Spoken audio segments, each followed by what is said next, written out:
ناظرین، بریک سے پہلے ہم بات کر رہے تھے ڈاکٹر فصیحہ بصیر کے ساتھ اسٹروک کے متعلق. آئیے بات چیت کا سلسلہ آگے بڑھائیں. ڈاکٹر صاحب، جیسے فالج یا اسٹروک کے متعلق آپ بتا رہی تھیں کہ اس کی اقسام بھی ہوتی ہیں.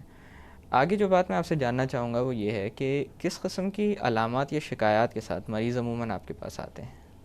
اوکے، یہ جو کامن پریزنٹیشن ہے اسٹروک کی، وہ جسم کا ایک حصہ مطلب لیفٹ یا رائٹ ایک دم سے بے جان ہو جانا، بالکل سیکنڈز میں یا منٹس میں، یا جی سوتے سوتے بھی ہو جانا. صبح اٹھ کے وہ ڈسکور کرتے ہیں.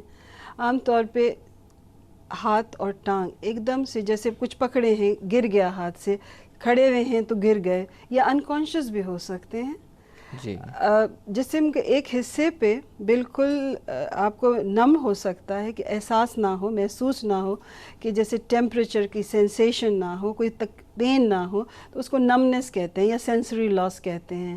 جی ٹھیک ہے. اور جو طاقت کا چلے جانا ہے، وہ پاور ختم ہو گئی، وہ طاقت ختم ہو گئی. آدھا حصہ ٹھیک ہے اور آدھا حصہ، دونوں حصے بھی ہو سکتے ہیں، چاروں ہاتھ پاؤں بھی ہو سکتے ہیں. وہ جسم ڈپینڈ کرتا ہے جسم کے برین کے کس حصے میں اور کیا ہو رہا ہے، اس کی میگنیٹیوڈ کیا ہے، کتنا بڑا ہے انفارکشن جو کہ اسکیمیا تھا جہاں بلڈ نہیں مل رہا تھا، یا یہ ہیمریج ہے، الٹے ہاتھ پہ ہے، سیدھے ہاتھ پہ ہے، سینٹر میں ہے، کون سے وائٹل ایریاز جو ہیں، جو زیادہ سینسٹیو ایریاز ہیں برین کے، جو کہ کنٹرول کر رہے ہیں آپ کے کانشیسنس کو، جی وہ وہاں ہے. متاثر ہوئے ہیں یا بال نہیں ہوئے؟ متاثر ہوئے ہیں. چاروں ہاتھ پاؤں بھی اس کو کہتے ہیں کوڈریپلیجیا، مطلب چاروں ہاتھ پاؤں. ایک ہاتھ زیادہ ہو سکتا ہے، ٹانگ کم، تو وہ بھی ایک سچویشن ہو سکتی ہے. انکانشیس میں نے بتایا.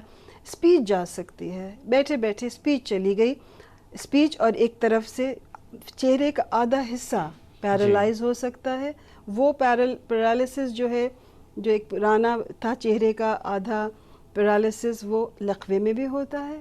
لقوہ الگ چیز ہے، اسٹروک الگ چیز ہے. اسٹروک جی میں کیا ہوگا، آدھا چہرہ اور آدھا جسم چلا جائے گا. پھر اس کے علاوہ نگلنے کی کیپیسٹی، اس کو ڈسفیجیا کہتے ہیں. بولنے، کبھی کبھی انسان کمپریہینڈ نہیں کر سکتا، جیسے آپ کچھ بات کہہ رہے ہیں، میں سمجھ نہیں سکوں گی لیکن میں بولتی رہوں گی، ایسے جی بھی ہو سکتا ہے.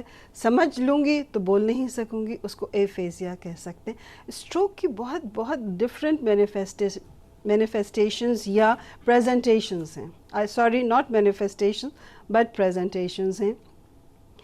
لیکن جو عام طور پہ دیکھا گیا ہے وہ آدھے جسم کا ایک دم سے فنکشن لیس ہو جانا، پاور چلی جانا، اور اسی وجہ سے جب پاور جاتی ہے تو پیشنٹ ہاسپٹل جاتا ہے. زیادہ تر اس لیے مریض پائے زیادہ جاتے تر، ہیں. بالکل بالکل. اچھا ڈاکٹر صاحب، حتمی طور پر تشخیص کرنے کے لیے کہ فالج ہوا ہے یا نہیں، ایسا تو نہیں کہ کوئی اور معاملہ ہو جو اس طرح سے نظر آ رہا ہو، کس قسم کے ٹیسٹ کروائے جاتے ہیں یا انویسٹیگیشنز کرائی جاتی ہیں؟ اور کیا ان میں یہ بھی پتہ چل جاتا ہے کہ برین کا کون سا حصہ کتنا متاثر ہوا ہے؟ سب سے پہلے تو ہسٹری ہے. یہ ضرور ہے کہ پیشنٹ کو ہاسپٹل فوراً جانا چاہیے. ہسٹری لیں گے کہ کوئی سب سے پہلے کہ کوئی ایسے کوموربڈس جن کو کہتے ہیں بلڈ پریشر، جیسے میں نے پہلے ڈسکس جی کیا تھا، جو رسک فیکٹرز ہیں. اور پھر جو سب سے امپورٹنٹ ہے، ایگزامینیشن. ایگزامینیشن سے a good doctor should be able to diagnose کہ ہاں یہ فالج ہوا ہے.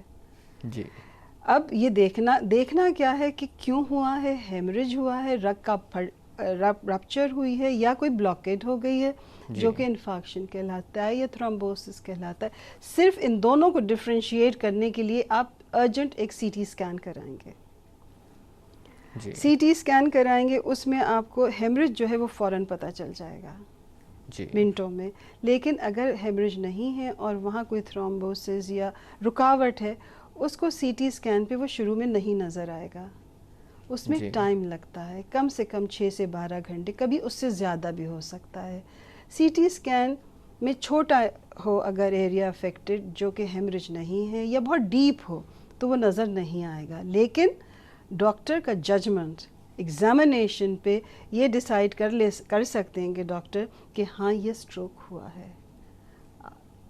اچھا ڈاکٹر صاحب ہمارے یہاں لوگوں میں خوف سوری آئی ایم سوری، میں یہ بتا دوں کہ صرف سی ٹی اسکین کے ساتھ بہت سارے جو روٹین بلڈ ٹیسٹ ہیں اور ہارٹ کے وہ ساری چیزیں ہوتی ہیں کہ آگے چل کے ہمیں ایم آر آئی کر سکتے ہیں، برین کا، ہم گردن کی جو رگیں ہیں اس کی ڈاپلر کر سکتے ہیں، پھر ہارٹ کا ایکو کر سکتے ہیں، وجوہات دیکھ کے کہ کیا ہوا ہے، یعنی بہتر تشخیص کے لیے اور ٹیسٹ بھی کروائے جاتے ہیں. جی ہاں، بٹ امیجیٹ جو ہے وہ ایک سی ٹی اسکین ارجنٹ ہے.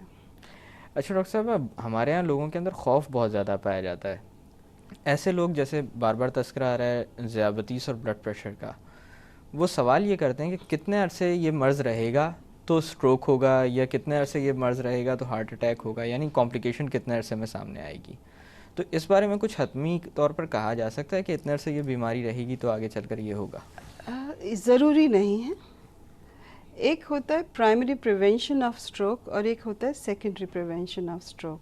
پرائمری پریونشن یہ ہے کہ یہ ساری آپ کو کوئی بھی ان میں سے کوئی ڈیزیز ہے اور ظاہر ہے آپ کو چانسز ہیں بلڈ اسٹروک ہونے کے. سب سے پہلے ہم بلڈ پریشر لیتے ہیں. بلڈ پریشر اگر کنٹرول رہے، جی ایسا کوئی کریٹیکل بلڈ پریشر نہیں ہے چاہے اوپر والا یا نیچے والا جس سے ہم کہیں کہ یہ اتنا نیچے آ گیا تو سٹروک ہو جائے گا، اس سے اوپر چلا گیا تو سٹروک ہو جائے گا، اس سے نیچے آ گیا تو نہیں ہوگا. لیکن good control of blood pressure ضروری بہت بہت ضروری ہے ایٹ آل ٹائمز.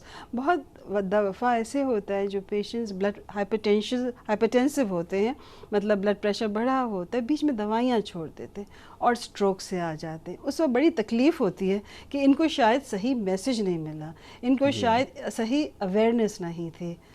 رہی بات ڈائبٹیز تو ایک پورے جسم ہی میں پھیلی ایک طرح سے افیکٹ کرتا ہے. Good control of blood sugar.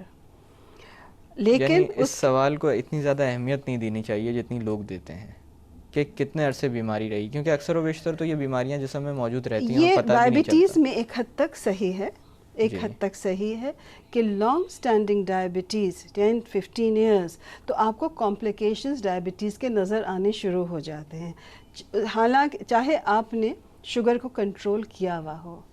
Diabetes میں کیا ہے کہ جو سیلز ہیں جیسی تھک ہو جاتی ہیں، سٹکی ہو جاتی ہیں، نیروئنگ ہو جاتی ہے، کولیسٹرول بڑھ جاتا ہے، تو ہاں چانسز لانگ سٹینڈنگ ڈائبٹیز میں اسٹروک کے زیادہ ہیں. ڈاکٹر صاحب یہاں پہ تھوڑی دیر کے لیے باتوں کا سلسلہ روکتے ہیں. ناظرین وقت ہو ایک چھوٹی سی کمرشل بریک کا. بریک سے واپس آ کر اسٹروک کے علاج کے متعلق مزید بات کی جائے گی. Keep watching the health show.